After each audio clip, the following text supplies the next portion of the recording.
Today Baba tells us, as is the food, so is the mind. Now, we always think about food as something very physical,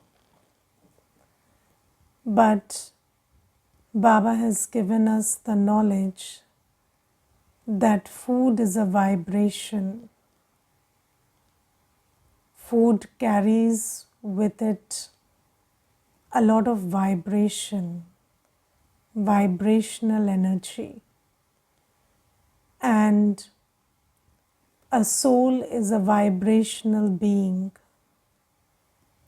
And the food we eat has an impact on the mind. The vibrations that the food carries impacts the mind when we consume it. This is a very new knowledge that Baba gives us. Before Gyan, we always looked at food as something, that's something physical, and that's something that should be, that affects the health of the body, and or it's just about taste. So for most people, food is all about taste, and they only know two kind of food, tasty and not tasty. And then there are others who look at food as proteins and carbs and fat and other stuff, vitamins, minerals. And when they look at food like that, they try to understand what this food is going to give to the body, and then they focus on that. And people who have that kind of belief system, they would be very concerned about what impact the food has on the body, and they are willing to eat meat all day, but they are not willing to compromise on, because they think that meat is protein. So so they are concerned about protein more than the vibration of the food. So then they think about how this food can be broken into carbs and proteins and fat and other stuff. Now there are others who think about food as about the hygiene of food a lot. So they care about how the food is served and whether it's hygienic or cooked in hygienic conditions or not. So there are a lot of concerns about food, and according to the knowledge that everybody has, the information that everybody has, people look at food differently. And then Baba comes, and because Baba is the truth, and then he gives us a wake-up call about everything and tells us how we were looking at everything in an untrue or a false way. And then Baba tells that now you look at food as energy. So what is food? Food is vibrational energy. And when you consume that food, that vibration of the food is affecting your thoughts and feelings, and then that vibrational energy has an impact on the soul. And then Baba says that there is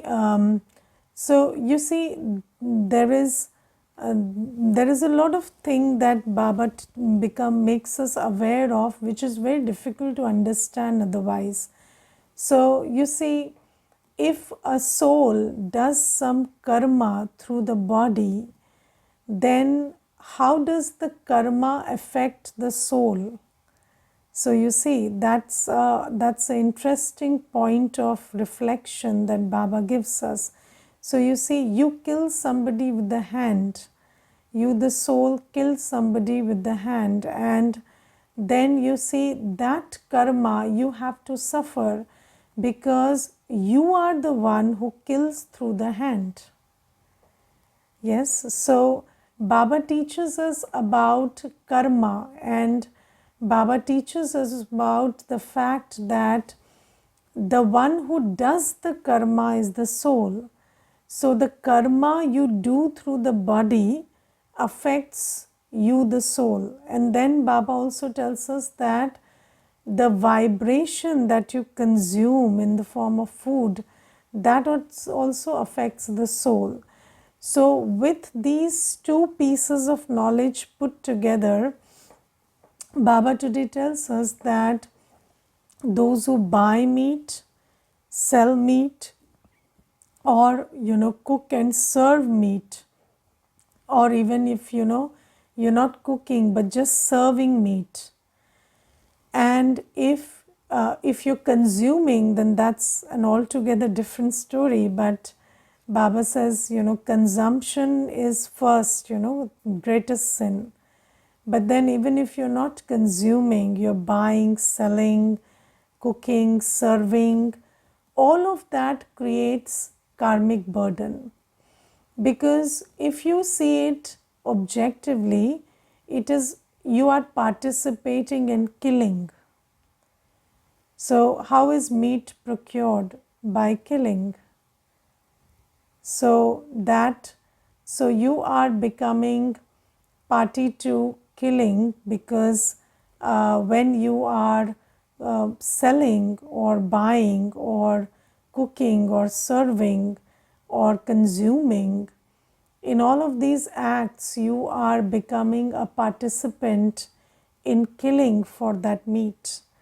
And you see, whichever religion we have been in, in no religion killing is not, there's no religion which doesn't talk about killing as a sin. And killing is a sin, and thou shalt not kill. This is the main tenet of every religion. And here we are God's children, and then we at least know this much, that killing is a sin.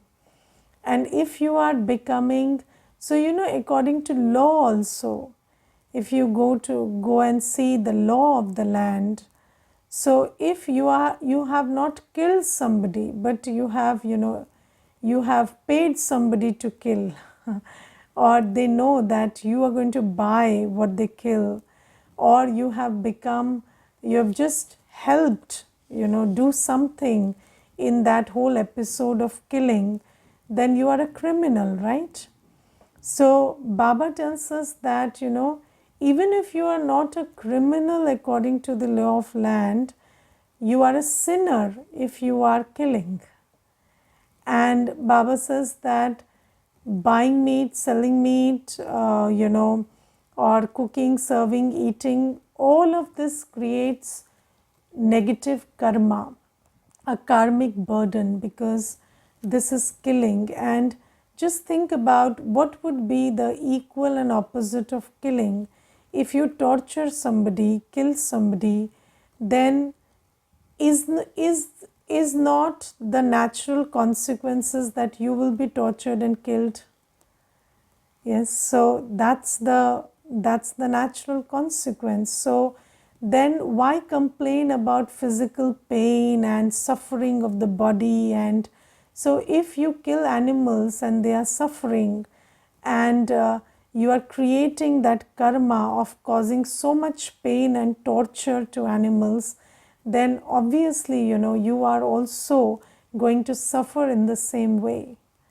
And Baba always tells us, जो दुख देते हैं वो दुखी होकर मरते हैं. Baba gives us this very simple law that if you cause sorrow, you will die in sorrow. When you leave the body, it will not be a painful or happy leaving of the body. It will be a very painful procedure. So it will not be a smooth procedure. So Baba says that This is karma, and Baba makes us understand the karma behind procuring meat, you're buying meat, selling meat, or cooking and serving, and all of this creates karma. So there are many times this question comes that some I don't eat meat, but then somebody in the family is eating, and then is it okay if I cook and serve? So Baba says, no, you don't have to become party to any of the acts of sin, because if you do that also, then also you will create a karmic burden. And Baba is very clear about this. And you see, there are many things related to this. So when family members eat, then also mostly the BKs, they have this thing that they want us to cook and serve, and should we do that? And then there was this one Mata, and she told me that I don't eat meat and we are vegetarians, but I have a dog and he eats meat and I cook meat for him. So I said, you are spoiling your karma for a dog, and you see, this is a BK speaking.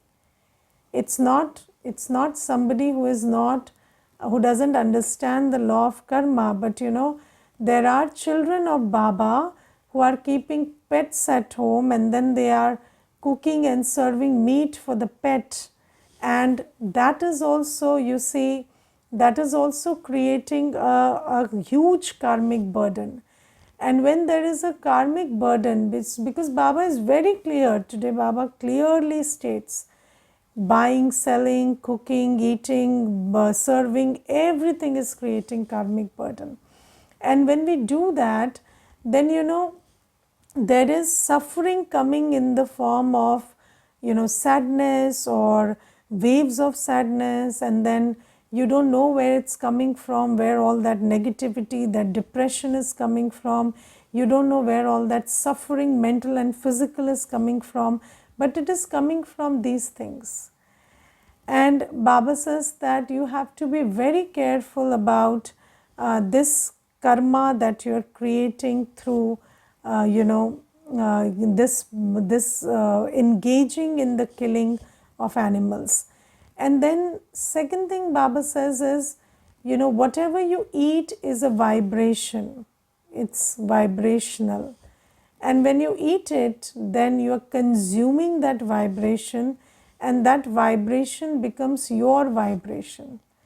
Now you see, when an animal dies, then obviously it is not dying in happiness. So it's screaming, shouting, there's a lot of pain, sorrow, anger, there's helplessness, and you're taking that and consuming it.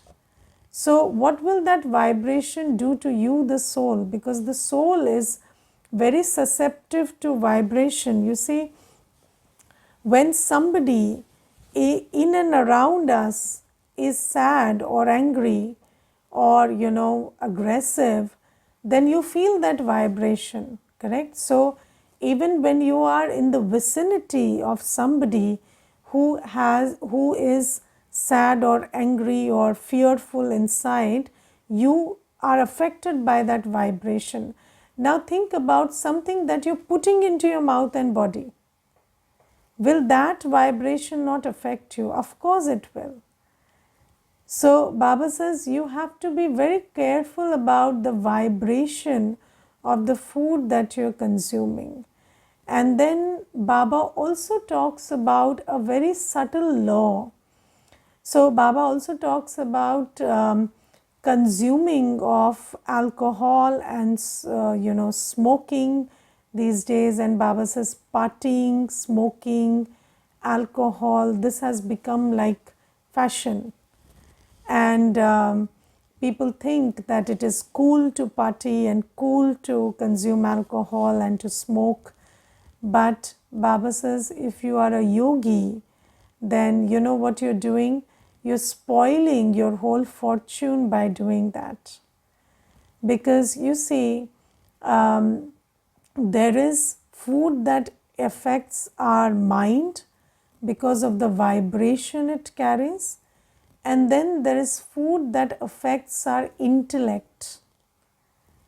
There is food that affects our intellect because of the quality of its content. So, food has the capacity to affect our intellect. And you see, when you smoke, when there is somebody who consumes alcohol, or they smoke, or they eat onion garlic, so all that has an effect on the intellect. And that is why you see you are not able to discern very well when you are under the influence of smoke and alcohol. And even onion and garlic, they affect the intellect, they affect your decision making capacity. That is why you see earlier during flight tests, and especially during flight tests, onion and garlic was not allowed. And for ages, yogis have not consumed onion garlic because these things affect the intellect. So there is food that affects the mind, there is food that spoils your karma, and then there is food that affects your intellect. So, and in this path, in the spiritual path that we are leading with Baba, our biggest asset is a clean intellect. And we are doing so much yoga, and we are taking care to not see stuff, hear stuff, or we are remembering, sitting in remembrance of Baba, so that our intellect gets clean. And our intellect is our asset, which is going to help us in our final moments. Do you understand that when the normal way in which things are working, they stop working that way, then you have to be very intuitive with the next step that you have to take. So you see, when the earth is stable, you are living in a condition of stability, then fine. But what if the earth shakes? Then you will have to take a decision about where to be, what to do in that situation. And in the final moments, there will be many situations which we have not seen and experienced in this life. So, there will be situations of violence, of instability, of chaos outside, which will push you to make decisions. And during that time, your intellect will be your only friend, and your intellect will be your only guide. And at that time, we will need to have touching from Baba. So, only when we receive touching from Baba, we will be able to do things correctly. So, and you see, in the final moments and in times of chaos, it is your intuition that has to come to your rescue, because your logic and experience won't come to your rescue. Do you understand this thing? So, when COVID came and it was a very new situation, then people had to use their intuition and decide what to do. There was one sister, and she was working as a nurse, and then she told me that she feels that her job is very high risk, and then she also feels that this job is going to give her the opportunity to serve. So then she said, what decision should I make? So I said, in these times, nobody can tell you what decision to make. Nobody else can tell you what decision to make. You have to be very intuitive about what decision to make in chaotic and unstable times. And I'm talking about a job, and the times are relatively stable for somebody to make a decision about a job.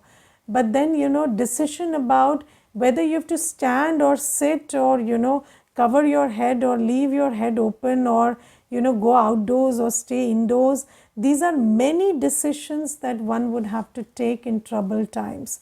And at that time, your experience of Kali Yuga or your logic will not come to your rescue. It is only your intuition that will come to your rescue.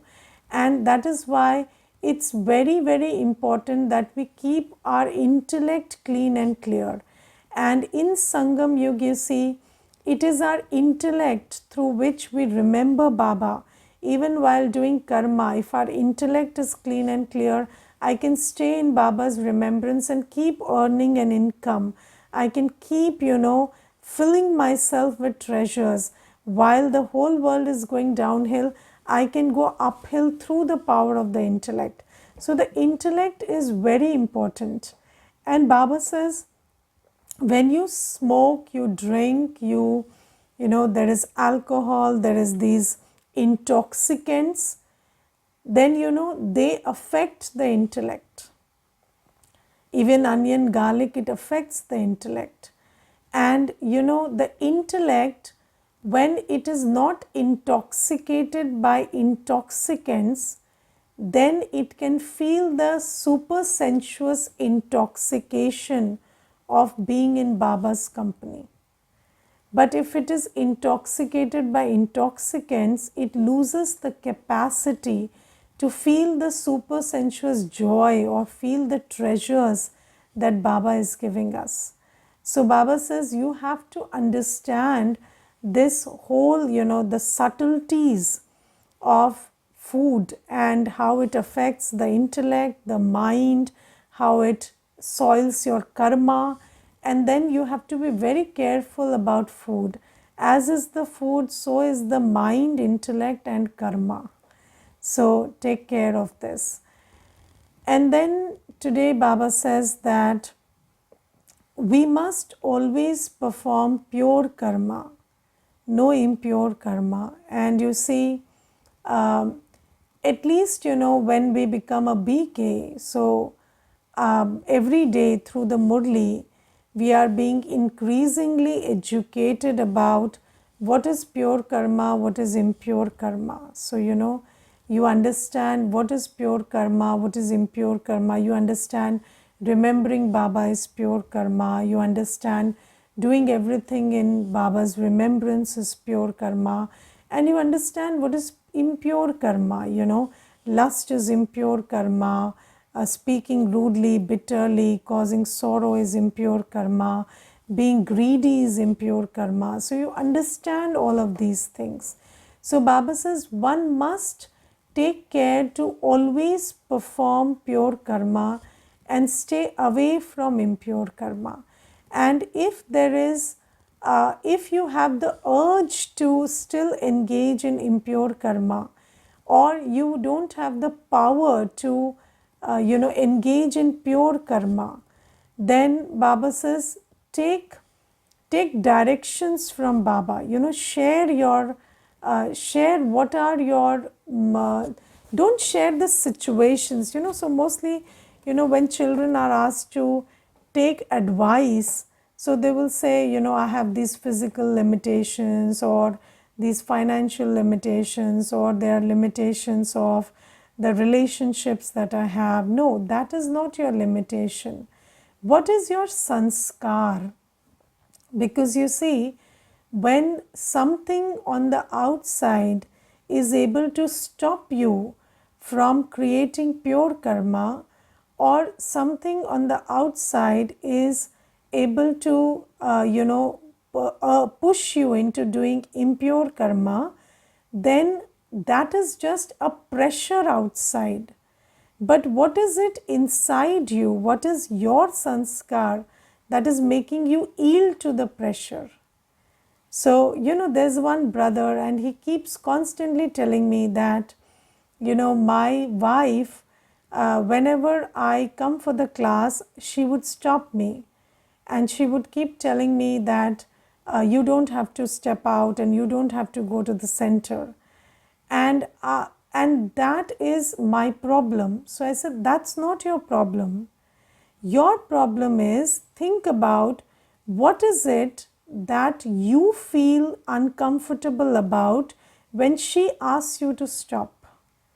So, do you get affected by her opinion, or are you afraid to, displease her, or what is it inside you, or do you feel, do you feel hurt, or do you feel, insulted that somebody dares to stop you?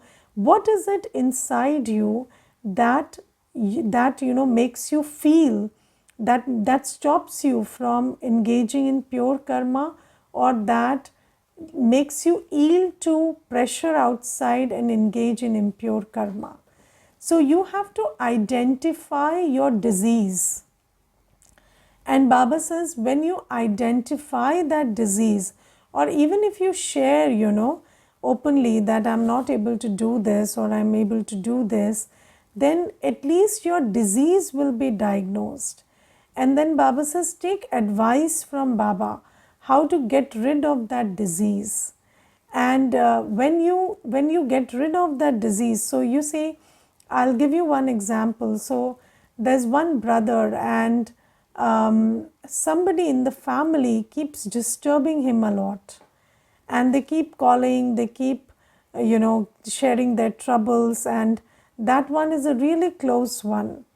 And when they keep doing that, then this person, because that other person is ill and they don't have good physical health, so this brother has to keep running and giving them physical support. Now he told me that, what can I do in that situation? So I told him, what time do you get up in Amrit Vela?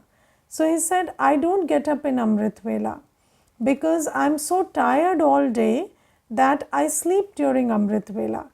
Then I told him that, you see, this is a burden of sin, this is a karmic account. And if you don't get up in Amrit Vela and practice purity, you have to practice that I am an absolutely pure bondage free soul. And the more you draw in the power of purity, through that yoga power, this karmic account will get settled. And if you don't do that, if you keep running around all the day and you get tired and you don't get up at Amrit Vela, don't burn your sins, then this burden of sin will keep increasing day by day.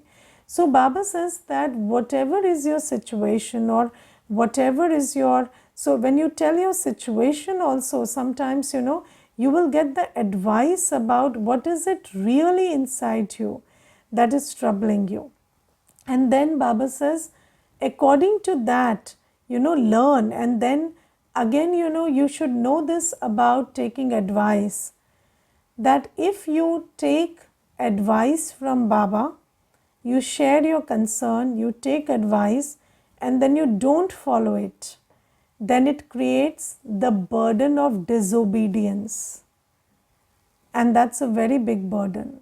So Baba says that, if you really want to get rid of your sins that are not allowing you to do pure karma or are pushing you to do impure karma, then share honestly, take advice, and then follow it.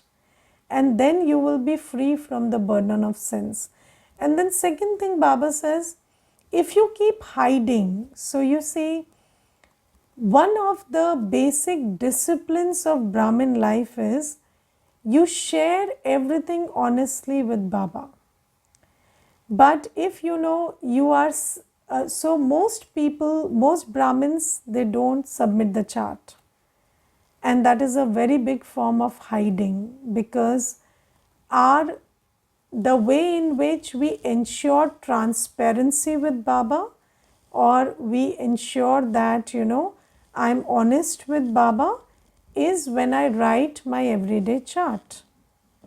But then even if you write the chart and you're only writing about what you did according to Srimad, and you're not mentioning how much vikarma you created or what did you waste during the day, then that is also a form of hiding.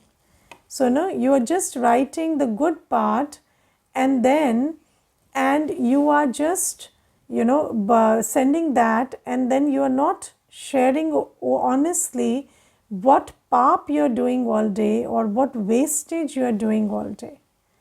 So Baba says that is also a form of hiding from Baba. So you just want to create an image that I am a good yogi tapasvi, and it's basically very pretentious and hypocritical. So Baba says if you do that, then your disease will increase, because if you don't take advice from the surgeon, then in this world of disease and sorrow, what will happen? That spiritual disease will also increase. That weakness or that weak and impure sanskar that you have will increase day by day. So Baba says you don't have to increase your burden of sins, you have to reduce it. So you have to not hide anything from Baba. Give your chart honestly, whatever paap karma you did, whatever wastage you did, and whatever effort you made on Srimad, all three have to be written very with utmost honesty before sleeping in the night. And when you do that, then you will build that relationship with Baba, where Baba will give you the directions. And even if you don't get personal advice, I'm telling this from my own experience and from the experience of many others. And you see, there are times when Baba's children have written that we submitted the chart and there was this question in my mind, and then the answer didn't come in the form of a WhatsApp message, but in tomorrow's Murli or day after's Murli, I understood what was the answer for my question. So Baba will give you advice in some way or the other, either through the Nimit, through the Murli, or in many ways. But Baba says when you get that advice, follow it and then change your impure karma to pure karma. So this is also Baba's direction today. Okay, so now there is a comment. I was a hardcore non-vegetarian before coming to Gyan. Now I've totally stopped eating meat. During daytime I don't have a problem, but in the night I have a severe craving for meat fish. I feel very weak, emotionally down, and I feel if I eat meat it will lift me emotionally. I try to not give into my cravings, but it is still very difficult for me. So you see, when you listen to these points about why Baba is giving us this Shrimad, and you churn about these, just think about what you see. Your perception towards a certain food is a certain kind because of your belief systems and your attitude towards it. Now, when you receive this new knowledge and you churn it, your perception towards that same thing will change. So, you see, I'll give you one very interesting example. So, earlier there was a lot of dalda consumption at home, right? And then everybody used to cook all these sweets in dalda. And I'll talk about 30-40 years, this was the 30-40 years back, this was the practice. But then new information came in that it is clogging the arteries and it is causing heart disease and this and that. And then every time people looked at dalda, they saw heart disease. So then they stopped eating it. So this is how, knowledge changes your vision or your perception towards something. But you have to churn on it. Now what happens is, when I give you the example of dalda, then you see, in the world, when there is a information about something, it's coming from all corners. But when Baba is giving us a certain piece of knowledge, then it's coming just from Baba, just from the Murli. It's not coming from the world. Nobody in the world will tell you, you see, meat is like this, it is creating this karma. No. Everybody is saying, it's good, it's tasty, it's this, that. Now, your own experience and the perception of the world has to be fought with this new knowledge. And this new knowledge has to be churned very deeply. You have to think so deeply about this until it becomes part of your attitude and you feel aversive towards that same thing which you were attracted about earlier. So this is the process to get over your cravings for that which is impure. Okay. I don't have faith on my body. Yes, so then you have to look at your body as a Sangam Yugi gift from Baba. So this is not my body. This is Sangam Yugi gift from Baba. Do you know, whatever we have in Sangam Yuga is a gift from Baba. And this body is not my body. This is Baba's Sangam Yugi gift. And it has all the power to create my fortune in Sangam Yuga.